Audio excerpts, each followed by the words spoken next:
Well, I think it's pretty safe to say at this point so far that Nintendo did not see this situation coming the way that we have seen it unfold so far when it comes to them revealing their brand new console generation and an initial backlash from the consumers, of course, at the price point, primarily dealing with the games. I think that they more or less sold the price point of $449 for their new piece of hardware, considering it has things like 120 frames per second refresh rate on the screen. When you do a one-to-one comparison with the kind of games that it looks to be able to run compared to handheld PCs that run similar games, that $449 price point, not only was it rumored leading into this launch time for the Switch 2, but it's something that most people seem to be kind of not too caught up on. What then happened, though, is the $80 MSRP and digital price as well for Mario Kart World. Now, there was once a story floating around that really picked up a lot of steam that said it was going to be 80 digital, 90 physical. Not the case. In fact, that did stem from a legitimate source, but it was overseas. Sorry to people in the European region of the world. It looks like that may actually be the pricing, where there is a $10 upcharge on physical, because that is something that we saw circulate and make the rounds. But here in the US and for the majority of the globe, the digital price does actually match the physical price, but it's still $80. And up to this point in time, Nintendo has ever only sold one game at the $70 price point on the Nintendo Switch generation, which was Zelda Tears of the Kingdom. So when their big launch game is going to $80, it makes you question if every 3D Mario, major Zelda game, next generation of Smash Bros, and Animal Crossing, are we all looking at $80 price points here? And Nintendo fans were very vocal about this in their recent Treehouse presentation, where drop the price was just about all you could see in the live chat. And amongst all of this chaos going on and the backlash from fans at their price points for their games, we have a impending potential console price increase, at least here in the US, as Nintendo has officially stated, and we are reading GameStop's update for this post. Pre-orders for Nintendo Switch 2 in the US will not start April 9th, 2025 in order to assess the potential impact of tariffs and evolving market conditions. Nintendo will update timing at a later date. The launch date of June 5th is unchanged. And there is actually an update on that front we need to talk about that could be good news for this situation, but there is still, amongst all the other pricing backlash, a impending potential increase for the console cost, which is definitely not the direction we want to see all of this go. So in today's video, I want to unpack all of the latest details around this, talk about how Nintendo's had some rocky launches in the past, and we are hoping to not have them go this same path as something in the past like the 3DS launch, and talk about the most likely outcome for where we will land with the actual prices when we are picking up our consoles and games day one on June 5th for that Nintendo Switch 2 launch. So we're going to get on the same page with all of these details. Before we do, make sure you like, subscribe, and turn on your bell notification to join Sunbro Nation if you're new here. And I want to first kick it off with talking about kind of the roller coaster of hype and emotions online that you saw from Nintendo fans, because obviously everybody was waiting a super long time for Nintendo to kick off their next generation console. And, you know, we're talking 8 years plus at this point. When the Switch 2 launches, it will have been well over 8 years since the original Nintendo Switch came out. And obviously fans were excited to see what Nintendo was planning, and you had a ton of hype and excitement in the Nintendo Switch 2 Direct, but also some interesting and missing messaging, let's say, in that presentation if you were somebody who watched the January 2017 presentation that we saw unfold for the original Nintendo Switch. Nintendo was very upfront with what they were charging for the console right towards the beginning of that presentation, and they were happy to show off the price point. We did not get price point information for the console at all from Nintendo in any kind of official capacity from the Direct event itself. In fact, we were left wondering and going to the internet trying to basically do the yen conversion rate, because the Japanese Nintendo website revealed the price first, Come to find out, there is actually a region-locked Japanese-specific system that is being sold at a lower price that you can't play, obviously, overseas games or imported games from, to stop people from trying to buy that console for less and importing it to their own country.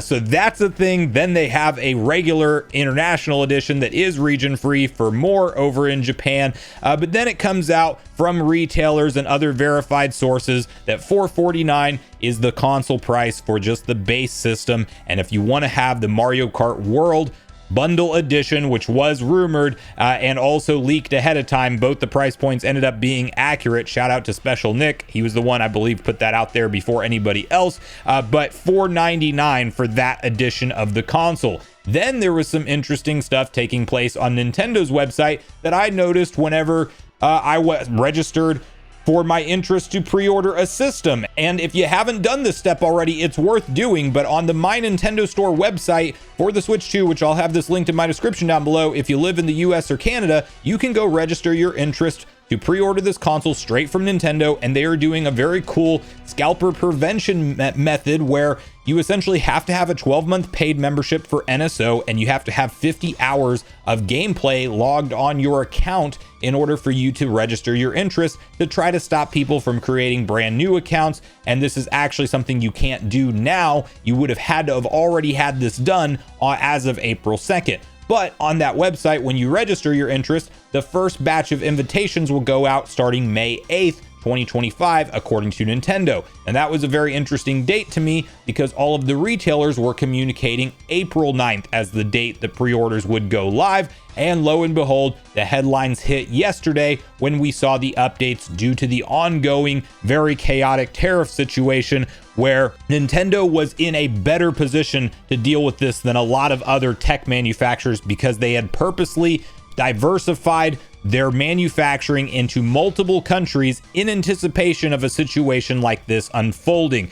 Now, the big question were tariffs already factored into that $449 and $499 price point? And not only did those prices leak out so early that it makes me think they weren't factored in, or at least not in a big way, but we now more or less have the conversation to unpack that Nintendo wasn't expecting this type of tariff situation because they decided to sit back and wait and assess the market conditions before even allowing consumers in the US to move ahead with pre-orders on the console, because the worst case scenario for them is if they do the calculations, the math is not adding up, and they charged a bunch of people for pre-orders of $449 or $499 respectively for their new console. The last thing they want to have to do is go communicate, we need an extra $100 for you to keep this reservation, otherwise we'll refund your purchase.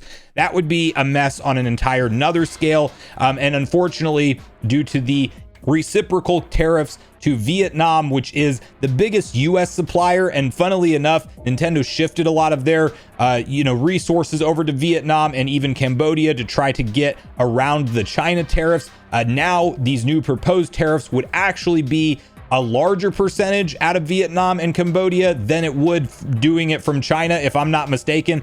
All this stuff is fluid and moving quick, so forgive me if it's not 100% accurate to the percentage point, but 46 and 49%, I believe, is the tariffs that we were looking at as reciprocal tariffs from the US to Vietnam and Cambodia, and that would absolutely be a big issue for Nintendo to deal with for supplying their consoles to the US. Now, could they shift back to Chinese distribution and give us the consoles from there? That's one route they can go, but if you do the math off the percentage increases, if they do go through and the US sticks to this, well, at that point, we are potentially talking about a $100 plus increase, if not more, on the console price compared to what we have right now. $550, $600 are realities of what we could see the price point go to if there is no negotiation. However, one silver lining and an update around this is that, at least as of right now, according to the Wall Street Journal, this broke later in the day after the big announcement that Nintendo was delaying the pre-orders. This is the exact kind of situation Nintendo's waiting to see how it unfolds, but you can read the current headline from Wall Street Journal, which says Trump says Vietnam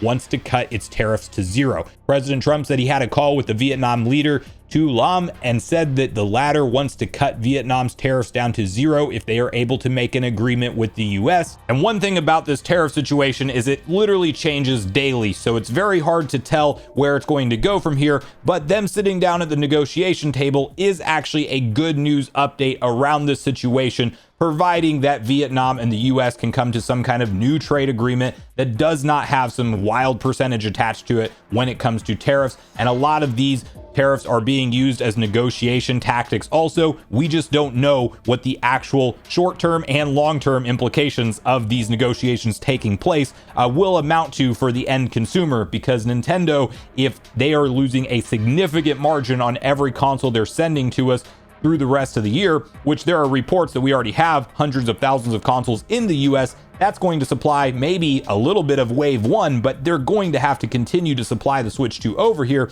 Well, Nintendo will eat a certain amount of that potentially, but only to a certain point before they just pass on the remainder of the cost difference to the consumer. So you have that, and then you have what would normally be a pretty hype Treehouse presentation with a lot of people in chat probably excited about the new visual upgrades for the next Mario Kart, all of the free roaming modes and knockout modes and everything that was announced that I'm very hyped to talk about in more detail with you guys in upcoming videos. But honestly, it's been a whirlwind of Switch 2 news and movements of the console itself since this thing is all dropped. But anyway, the $80 price point for Mario, and some people still think it's 90 for Mario Kart World rather. It is only 80, but it's still a higher price than we've ever seen for a first-party Nintendo piece of content, and they're doing it right out of the gate with their launch game. The only thing that was going in the chat was drop the price, and I mean on a massive scale. Nintendo does have people that pay attention to things like this on social media, and whether or not we see them adjust the price, we do not know. But obviously, you do what you feel like is right. Vote with your wallet, but also don't judge or look down upon or comment negatively towards other people who want to spend their money towards something. The value is in the eye of the beholder, and you should always just vote with your wallet on stuff like this. But it is a large enough amount of the conversation that I do wonder if Nintendo will respond to this at any level. I'm honestly not expecting them to, and I do think that they will actually just stick to these prices that we are seeing now. But the one way that they might not actually would be history repeating itself once upon a time, where you might remember that in 2011, Nintendo slashed the price of the 3DS from $249 to $169, a 32% reduction, and that was just shortly after the console launched because people were not buying the console.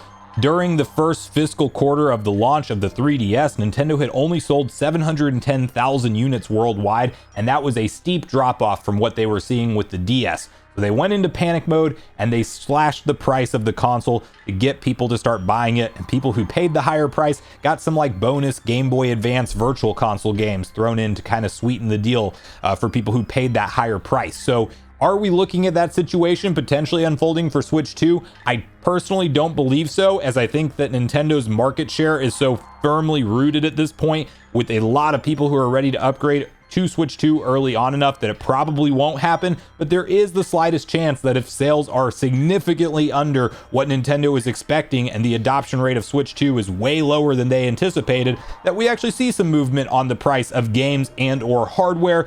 But the tariff situation seems to be dictating mainly the hardware price from here. Otherwise, I think $449 and $499 is what we're rolling with. And the $80 retail, hopefully it's saved for these very rare, once-in-a-generation brand new Mario Kart games, and not every first-party Nintendo game going forward, which it doesn't seem like it's applying to everyone, because obviously Donkey Kong Bonanza, their July game, is $69.99.